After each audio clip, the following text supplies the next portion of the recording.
Hello guys, সবার প্রতি শ্রদ্ধা ভালোবাসা রইল। সবাই ভিডিওটা বেশি বেশি শেয়ার করবেন, চ্যানেলটি সাবস্ক্রাইব করবেন। ভিডিওটা দেখে একটি লাইক এবং কমেন্ট করে জানাবেন কে কোথা থেকে দেখছেন, আমি যেন আপনাদেরকে শুভেচ্ছা জানাতে পারি।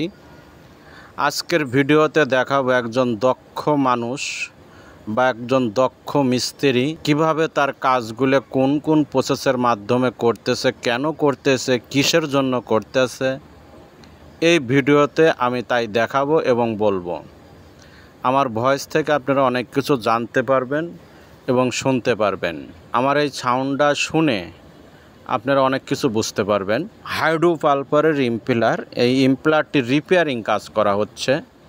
আপনাদের আরও অনেক ভিডিওতে দেখানো হয়েছে, তো সেই ভিডিওগুলো দেখে আসবেন। ফানি ভিডিও এবং শর্ট ভিডিওগুলোর মধ্যে দেওয়া আছে, আপনারা দেখে আসবেন এবং দেখে চ্যানেলটি সাবস্ক্রাইব করবেন। ভিডিওটা দেখে লাইক দিবেন, কমেন্ট করে জানাবেন কে কোথা থেকে দেখছেন। তো এখানে কাজের মধ্যে হচ্ছে আপনি একটা কাজ করবেন, সেই কাজটা পরিপাটি হতে হবে। পরিপাটি বলতে বোঝাচ্ছি আপনাদেরকে যে রিপেয়ারিং কাজগুলো আপনারা যেটাই করেন, যে ধরনের কাজই রিপেয়ারিং কাজগুলো করেন, সেই কাজগুলো যেন সেই জিনিসটার মতোই হয়। এখন সেখানে আপনি ধরেন একটা কাজ হয়তো ৬২০৭ বিয়ারিংয়ের গ্রুপের কাজ করতে গিয়ে আপনি বললেন যে না, এখানে আমি ৮ বিয়ারিং ফিটিং করব বা ৯ বিয়ারিং ফিটিং করব। আসলে কি বুঝতে হবে আপনার যে আমি এখানে বিয়ারিং লাগালেও হবে না। বিয়ারিংয়ের একটা রেশিও আছে, কাজের একটা মোটরের সঙ্গে একটা অ্যাডজাস্ট আছে। আপনি যে কাজটা করতেছেন বা যে কাজটা ওখানে করা হচ্ছে বা ছিল, কোনো গাড়িতে হোক, কোনো মিল কারখানা হোক, যে কোনো জায়গায় হোক, সেখানে ওই কাজটাই পারফেক্ট যে বিয়ারিংটি দেওয়া আছে। আমার এই ইম্পিলারটি আমি কাজ করতেছি রিপেয়ারিং, এই রিপেয়ারিং কাজ করতেছি এমনভাবে পূর্বে কি ছিল সেই পূর্বের থেকে আমি ১ মিলিমিটারও কম বেশি করব না। কেন করব না? এটা একটা ডাইলেশনের মধ্যে থাকে। সেখানে আমাদের কিছু পুরাতন কাগজ ভাঙানো হয়, ভাঙানোর পর আমরা নতুন পেপার তৈরি করি মেশিন দিয়ে। তা আমি যদি এই ইম্পিলারটা ২ ইঞ্চি বড় করি বা এদিকে ৫০০টা বড় করি বা আর একদিকে ২ ইঞ্চি ছোটো করি, তাহলে কি হবে? আমার মোটরের ক্যাপাসিটি বেড়ে যাবে আমি যখন বড় করব। আবার আমি যখন ছোট করব তখন আমি যে মালগুলো ভাঙাচ্ছি বা প্লাসিং করতেছি, সেই মালগুলো কিন্তু কম ভাঙবে, এটাই স্বাভাবিক। এই কারণেই এই রেশিওর সঙ্গে মিল করে ইম্পিলার, শেপ, বিয়ারিং, মোটর, পুলি সমস্ত কিছুই ফিটিং করা আছে এবং মেশিনের রেশিওর সঙ্গেও এর সাথে সম্পর্ক আছে। কেননা একটা মেশিন চলে, সেই মেশিনের যে পরিমাণ খাদ্যর প্রয়োজন, যে পরিমাণ মালের প্রয়োজন, সেই মালটা এই ইম্পিলার থেকে যায় ভাঙ্গাইয়া। তা এখন আপনি যদি বড় করেন তাহলে বেশি হচ্ছে, মোটরের লোড বেশি যাবে, আমার মাল বেশি যাবে। যাওয়ার পরে দেখা গেছে আমার মোটরটা কিছু সময় পর পর বন্ধ রাখতে হবে, অথবা আমার মোটরটা আরও বড় রাখাতে হবে। ধরেন আমার মোটরটা আছে ১০০ কিলোওয়াট, সেখানে দেখা যাচ্ছে আমার ১১০ কিলোওয়াট ব্যবহার করা লাগবে আমার বড় হওয়ার কারণে।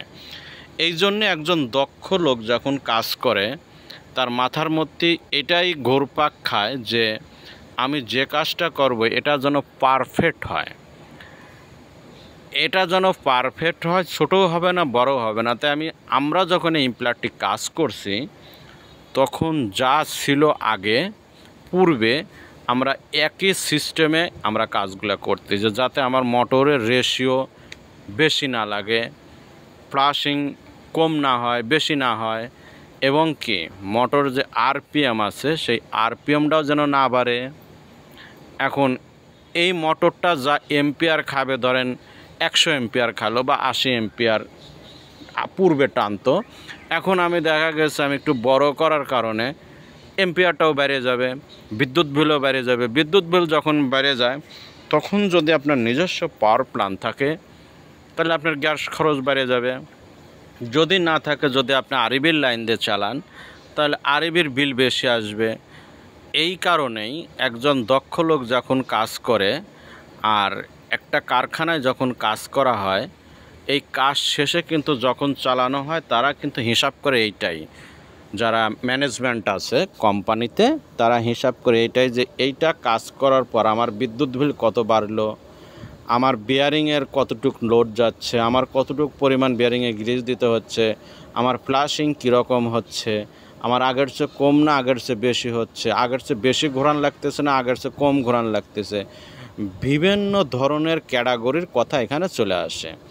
এই কারণে যখন একজন দক্ষ লোক কাজ করে তার অনেক ভেবেচিন্তে কাজ করতে হয়, অনেক ক্রিটিক্যালি কাজ এগুলা, যে একটু ভুল গেলে, একটু ভুল বলতে একটু হেরফের করলেই এটা অনেক খেসারত দিতে হবে, অনেক খেসারতের কাজও করতে হবে। তাই আপনারা যখন কাজ করবেন, যেটা যেখানে ধরেন আমরা যখন কাজ করি আমাদের কিন্তু কম্পিউটারে মাপা নেই যে এই মোটরটা আমি এখানে ফিটিং করতেছি, এর যে বিয়ারিংটা ফিটিং করলাম আজকে, এই বিয়ারিংটা আমার কতদিন যাবে, এই বিয়ারিংটা কত স্পিডে যদি এই মোটরটা চলে আমার বিয়ারিংয়ের টেম্পারেচার কত আসবে এবং এই বিয়ারিংয়ের লাইফ টাইমটা কত আছে, এই ধরনের কোনো কিছু ক্যাটাগরি কিন্তু আমাদের কাছে নেই। না থাকার কারণেই আমরা যেখানে যা কাজ করব, যেখানে যা ছিল আমরা চেষ্টা করব সেইখানে সেটা দিয়েই আমার জিনিসগুলা মিটমাট করা। তাহলে আপনার বিদ্যুৎ বিল কমে আসবে, গ্যাস খরচ কমে আসবে, ওয়ার্কার খরচ কমে আসবে, মোটরের যে একটা খরচ আছে সেগুলো কমে আসবে, মোটরের লাইফ টাইম বেড়ে যাবে, ইম্পিলারের লাইফ টাইম বাড়বে, ইম্পিলারের নিচে যে নেটটা আছে নেটটারও লাইফ টাইম বাড়বে। এই জন্যে আপনি যখন কাজ করবেন আপনার হিসাব একটাই থাকবে, আমি যেন খুব সুন্দরভাবে পরিপাটিভাবে কাজগুলা করব, আগের রূপে ফিরিয়ে দেব। তো সবাই এই ভিডিওটা দেখে একটি লাইক এবং কমেন্ট করবেন এবং চ্যানেলটি সাবস্ক্রাইব করে দিবেন। সবাই ভিডিওটা দেখে কেমন লাগলো কমেন্টের মাধ্যমে জানায় যাবেন। সবার প্রতি সুস্বাস্থ্য কামনা করে আমি বিদায় নিচ্ছি। আল্লাহ হাফেজ।